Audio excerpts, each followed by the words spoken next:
Congratulations! You've made it to the end! We've almost finished, actually. We're going to finish up the Pacific Theater today by talking about the creation and the use of the atomic bomb, and then what happens after the war, particularly to the Nazis. Our next couple of videos will then deal with what happened at home during the war itself, and kind of how the Americans mobilized for war, and then also kind of what the response was towards the Japanese Americans. But this is it! You're almost done! You've almost finished World War II!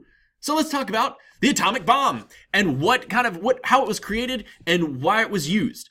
So, although the Japanese faced certain defeat, they continued to fight. They were known as very fierce fighters, and they were unwilling to give up. The Japanese refusal to surrender, kind of in many military leaders' eyes, forced the United States' hand into using this new weapon known as the atomic bomb.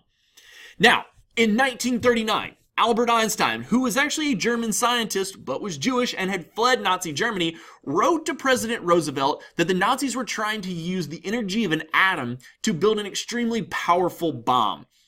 Roosevelt created a top secret organization because of Einstein's warning, called the Manhattan Project. And the idea was to beat the Nazis at creating this super weapon. Now, the scientists tested the atomic bomb in the New Mexican desert on July 16th, 1945, and the Allies issued, and it kind of gave them as an assurance that the bomb would work, and so the Allies issued what was known as the Potsdam Declaration, which was a warning that if Japan did not surrender, it faced prompt and utter destruction, as the declaration said. As you can imagine, and as we know now from history, the Japanese actually refused to surrender and ignored the Potsdam Declaration.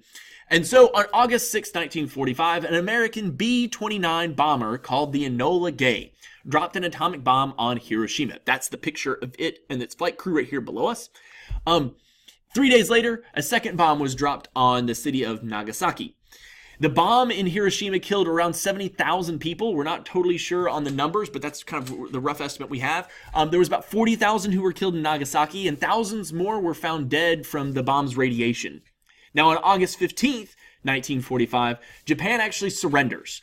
And by September 2nd, 1945, Japanese leaders signed the formal surrender aboard the USS Missouri, officially ending the war. What happens now?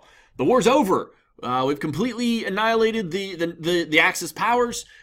How do we reshape the world? Well, one of the ways is by what was known as the Nuremberg trials. They were held in Nuremberg, Germany, and in Tokyo as well. And Japan eventually, and they were eventually convicted and executed 24 Nazis and 7 Japanese officials for their crimes.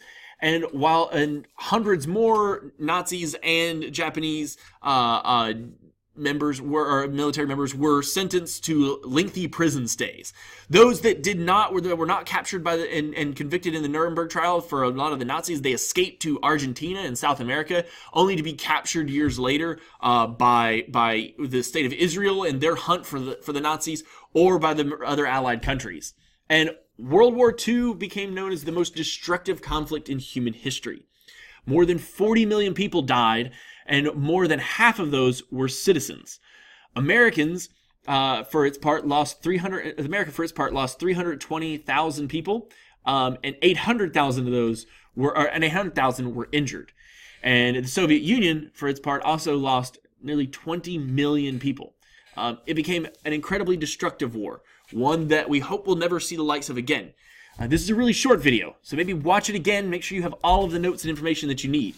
If you have any other questions, make sure you put those in here. We're going to talk tomorrow a lot more about what's going on at home during the war.